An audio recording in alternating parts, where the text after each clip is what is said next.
Hey guys, what is going on, and welcome back to another YouTube video on the channel. And this one is just going to be a review of last night's matches and the night before, so most of game week 30. Obviously we've still got one more game tonight, but this is the majority of the games are now done. So a review of this week, how the wild card went, and looking ahead already to game week 31. And there's quite a lot I want to talk about in today's video, particularly around like the wild card and like a couple of issues that we've already run into, which is always going to happen. But yeah, let's just go ahead and get straight into this one with just a quick review of how things have gone for me. So I'll just straight up come out and say that it wasn't a great week. It wasn't a great wild card. It could have gone a lot better. I expected it to go a lot better, to be honest. I was quite hopeful for this week. Like when you look at your team and see like 7 or 8 players playing the 3 sides in the relegation zone, you do hope for a little bit more. But I mean, it certainly could have been worse. But it definitely could have been a lot better. And that pain started on Tuesday with the Arsenal game. Just 13 minutes in and Gabriel gets injured. Anyone that owns him probably feels that pain, like literally 13 minutes into the game week and one of your, pricey defenders or premium defenders gets injured, especially, given his likelihood of the upcoming double. It's just a spanner in the works immediately, isn't it? It's just like, how do you deal with that now going forward? Well, we'll talk about it, but immediately that was just frustrating. And then obviously Raya losing his clean sheet in the 94th minute. It's just like the most predictable thing ever. So just no joy whatsoever in that first game. But it happens. I mean, obviously Arsenal defence are pretty highly owned, but still, points for your own team, it's not ideal. And we'll speak about Gabriel in the next section. Munoz, this one was particularly disappointing. I actually did think that there was a chance that Palace would concede, like a reasonably decent chance. Southampton do tend to score. Like if you actually go back and look at their games, like they do have a little bit of talent. They're not so blunt up top like Leicester. I feel like when I look at Leicester, I'm just like, they just don't create anything. Like they're completely devoid of ideas. They have nothing on the transition. And no one that can really hurt teams, whereas Southampton actually do. But I think I was hoping for an attacking return. I expected sort of minimum 5-6 points from Munoz. But I'm still happy to own him. And obviously with the double coming up, he's still got potential to return. That was obviously off the back of a difficult FA Cup fixture, so maybe Palace are a bit tired. Moving on to Gabriel, obviously starts like kind of as a centre back. Perhaps limits his attacking potential. I haven't managed to see any of the game, but I will watch it back and see how he performed. I saw that he did quite well on the bonus point system, so maybe he quietly had a good game. But from what I've heard, Leicester, they really had nothing. And just nice to get some points on the board, to be honest. We'll take 6. We'll take just a standard clean sheet on that one. And then moving on to the midfield, and this is probably the most disappointing part of the week for me. The Palace boys doing absolutely nothing. From what I saw, I mean, Eze had a chance. Sarr had a few sort of dangerous moments, but really nothing too much between them. I ended up going Eze over Mateta just because I wasn't sure how sort of Mateta would bounce back, and Eze's in good form. And I just liked his haul potential, especially for this fixture. I also just think their minutes seem to be slightly more secure. Obviously, Mateta does seem to get pulled a little bit, and they have got Nketiah. Like maybe Nketiah could come on for one of those two as well, but I think I'm overall not too dissatisfied with my choice to go for Eze. But is having 2 Palace midfielders the way to go? We'll have to see. Maybe Mateta was the better choice. It could end up panning out either way. But I'm not too unhappy about owning both of them. Obviously, really disappointing result, but still got the double coming up. Hopefully, they can repay repaying me there. Foden, I mean, this one's just annoying, isn't it? Obviously, for me, Foden could have been Saka, Foden could have been Palmer, but I just think Leicester are so bad, and I thought City would bully them, and I really did expect Foden to start. I think I was kind of annoyed at myself because earlier in the season, when City had really good fixtures, and everyone was selling Saka because he was injured, I ignored Foden because of how bad City had been and how his confidence was probably low, and then he went out and just completely demolished those newer newer promoted teams. He's a bit of a bully, and I was like, I want to get on that this time. I think this could be his game where he pulls himself back into form, and I was expecting no less than like a 12-pointer from him. So for him not to start and then to not even come on, it's just really disappointing. I knew he'd be a risk for like the games after, and obviously there was an element of risk about this one, but for me it was more of a 1 week punt, and if he did well, then hopefully keep him through to the double. But now it's not looking like that at all. And again, we'll talk about him in the next section. And then Mo Salah captain. I don't necessarily think that he was a bad captaincy choice. I thought Liverpool would probably score a couple against Everton, and I figured he would be involved. So I just with Salah, what you get from him. Like, he gets 1 return, he's on 3 bonus, he jams a penalty. I just wasn't so sure about City's prospects. Not necessarily in terms of how many they'd score, but who would be involved. Didn't know whether it'd be sort of Marmoush or maybe like Doku play Grealish. Obviously, Grealish had scored, Savinho.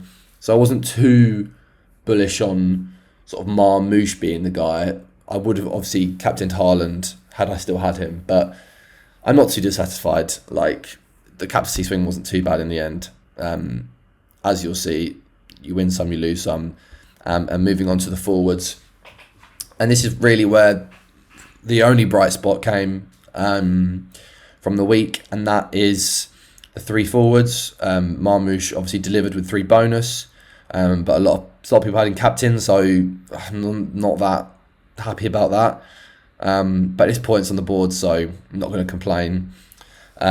Isak getting his goal. From what I've seen, he could have had another one and an assist, but that's all he gets.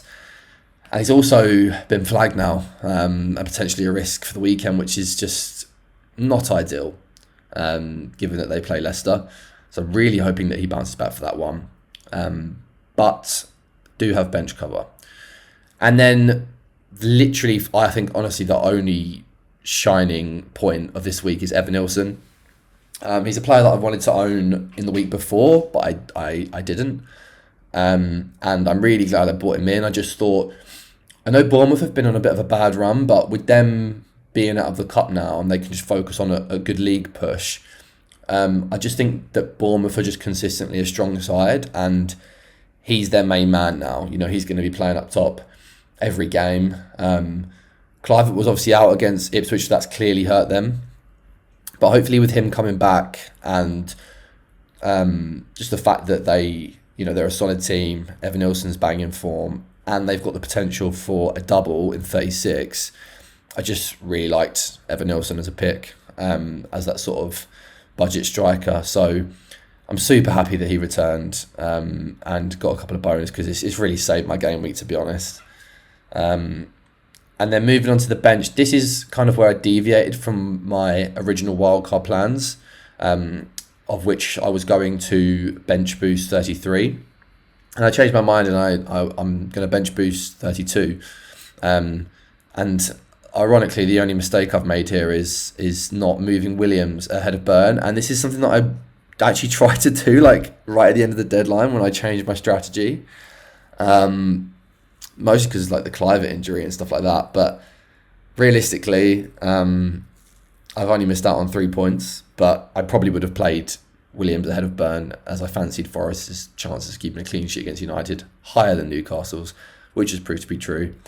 But it's only 3 points, so we move.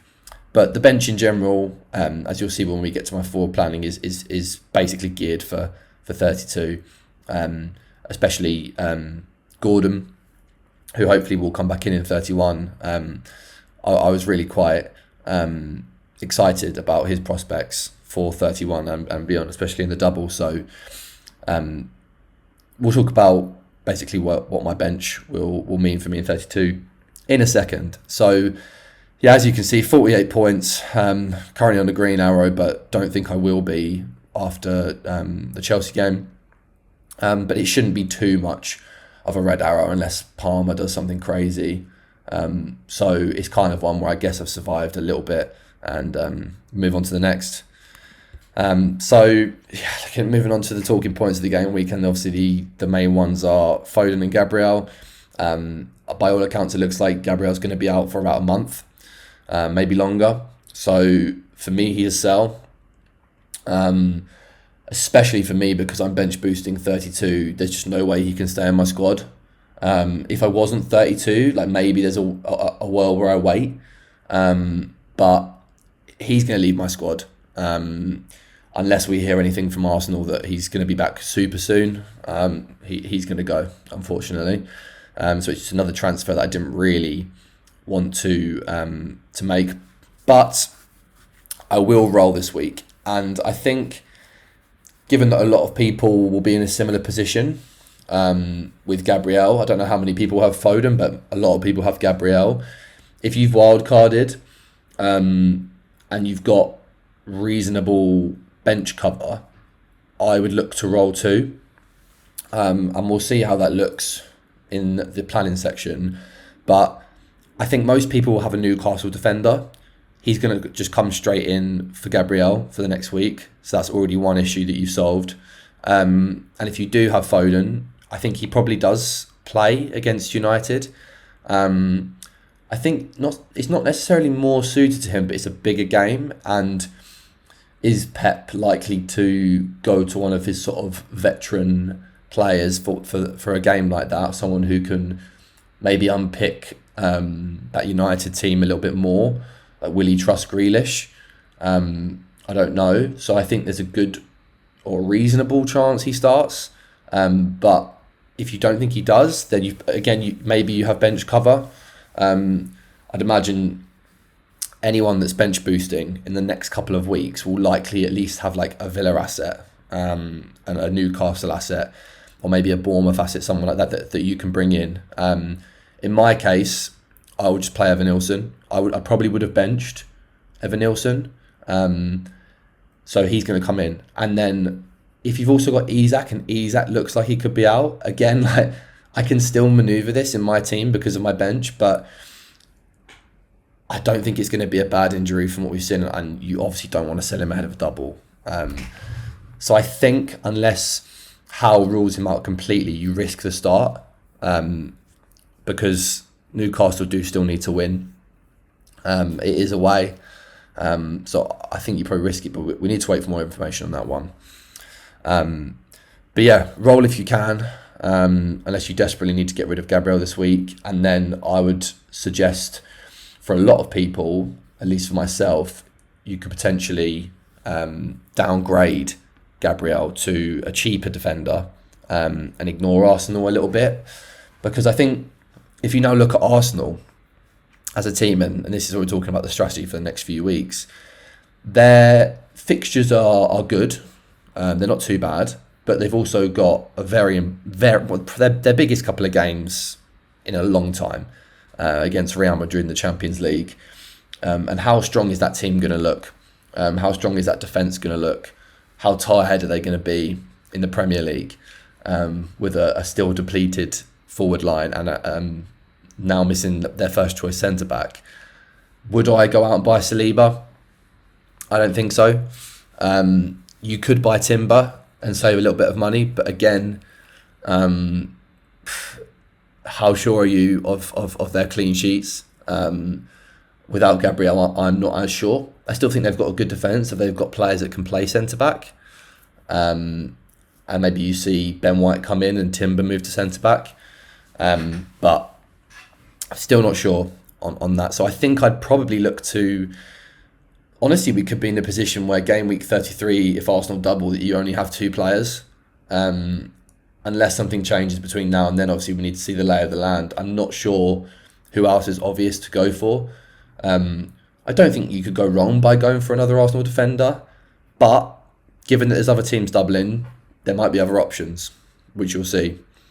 And then, talking about the plan for the future, and that's what we're going to go into the next slide. Looking at teams that can double down the line, I think is going to be my approach. And I really want to sort of set my team up for success. I know that players keep getting injured, but all you can do is just keep making the right decisions. You can't get bogged down by that. You just have to keep trying to do the right things and just hope that it pays off. So for me, I'm going to be looking at Villa, as they could potentially have a double in 36, as well as obviously one in 33. And the same with City, they could have 33 and 36. So, as the season draws closer, those are two teams that are also going to be fighting hard to the end of the season. Villa are looking great. I quite like picks from both of those teams, and we'll look at who you could potentially bring in. So moving on finally to my team and some potential forward planning that could be helpful to you guys as well. So this is how my team stacks up for game week 31. I've got 0.4 million in the bank, and this is how my bench looks at the moment. As I said, it's it's almost 100% likely that I roll. I don't want to curse it, but unless Howe comes out and says that Gordon suffered a setback and he's out for ages, which I don't think will happen because it was just a bruise, and that Isak's out and Gabriel's out and Foden's had a fight with Pep or something, then I'm likely rolling here. And my team will look something like this. Gordon will come in for Foden. And this is how the team will line up. I will know we'll have Dan Burn for Gabriel as well. So that's how my team will line up. And if I don't think that Isak will play, like if he's 100% confirmed not to play, then Foden will come in for Isak, who I think will feature at least in some capacity. I just don't want to be forced into making a transfer this week, to be honest. I'd probably, even if none of those two were going to start, which I think is unlikely, I'd probably just play Nico Williams, just because I want more information closer to the doubles. I don't want to risk making another early transfer and just being in a position where I have to put out a fire ahead of 2 double game weeks. And I think that's just some logic that you guys could probably take with you as well. Like, if you have got that decent bench, try and use it. Just try and use it. And I don't think this is going to be a high scoring week. There aren't too many good fixtures aside from Newcastle. So just try and get through this one, and use your team as best you can, especially if you've just wildcarded. And if you're on wildcard, then obviously you can plan accordingly, and you're probably in a much better position knowing that you don't have to pick Gabriel, and maybe you could be a bit more cautious towards the deadline and just wait to see team news, how heavily you might invest in Newcastle, for example. But then that's how the team will line up for me. And then moving ahead, because this is what we're doing now, we're looking ahead. I'll have 3 players, hopefully, for each team in the double. So that's 3 Palace, 3 Newcastle. And I think the team looks pretty good for this week. Obviously, the plan is going to be Isak will come in. And then because I'm going to be playing my bench boost in this week, it's likely that I will sell Foden and sell Gabriel. The only way that Foden stays is if he plays against United and plays really well. Crystal Palace is obviously a very tough fixture. You can't underestimate them, so City will want to field a full strength team. So if Foden comes in against United and smashes it, he probably stays. If he doesn't start, or if he starts and gets hooked and has a bad game, he's gone. And it will either be next week or the week after. But this is where I'm going to play my bench boost. I decided to do this because I wanted to open up triple captaincy for 33 or even 36. And I wanted to just use my bench boost. and get that out of the way. So it will be looking like Verbruggen at home to Leicester. He's my second keeper. I liked how he sort of interchanged with Raya, and I just think the Leicester fixture is such a good one. If they concede, then, so be it. But it just doesn't look like any team should be conceding against Leicester at the moment. So he's my bench boost keeper. Forest at home to Everton, I think, is about as good a chance as you've got of a clean sheet outside of Leicester, because Everton are a bit blunt and Forest they just seem to keep clean sheet after clean sheet. They're so solid at the back.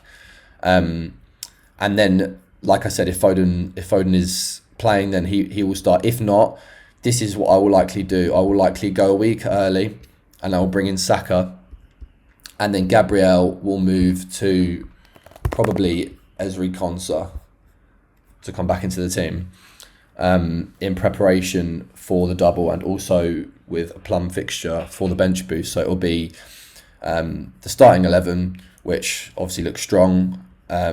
Probably Isak captain if he's fit, if not Gordon, and then Verbruggen at home to Leicester, Saka at home to Brentford, Konsa away to Southampton, and Nico Williams at home to Everton, which I think is a pretty strong bench boost. Then moving forward to game week 33, which is about as far as I'm going to go at the moment, even though we can look further ahead.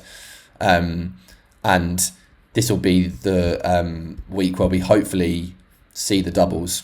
And if we don't, then we've all been a little bit screwed. But this is what I'm hoping. So Saka will come in, Konsa will play, and then what I will likely look to do is go a bit harder on Villa, and this will just be depending on how Villa are looking, who seems to be getting the most minutes, are they still in the Champions League, and that will decide which asset I pick, or assets, but I would likely look to do something like this, assuming that he gets his place back in the team, which I think he will, because he is their first choice striker. Watkins will come in, and then if we just sort this by Villa, one of the midfielders will come in, depending on who's looking good. Obviously, Rodgers is the guy who has the minutes, but if Rashford or Asensio are looking particularly good, then they will come in, and then the team will look something like that. So I'll have 10 doublers with Mo Salah, and that'll be the team. That will cost me -4, but when I think you're ending up in this, obviously this without the Gabriel injury would have been no hits at all, but such is the situation. It's a -4. I think it would be a very valuable -4 team full of doublers and the best player in the league. And this is hopefully the week where I play my triple captain. If not this week, it'll be 36. It's going to depend on Arsenal and how they progress, and also City, because I will likely look to play it on Saka. I think it's just two really good fixtures, and he for me is the highest floor, and not necessarily the highest ceiling, but I just think he could do really well across those two games, and I just want to make sure that I'm getting some good value out of my triple captain. So that's what I'll be looking to do. Moving ahead, it's a free hit straight after that, as what most people will be doing, and then from this point onwards, it's basically just managing the next doubles and the fixtures as they come. But as you can see with the predictive fixtures, this is obviously massively dependent on FA Cup results, but we could get lucky here. But anyway, that's going to be it for today's video, and I'll bring you guys another video before the deadline, talking more about the game week decisions. But thanks for watching this one. Hope you guys enjoyed. Please do like and subscribe, and I'll see you on the next one.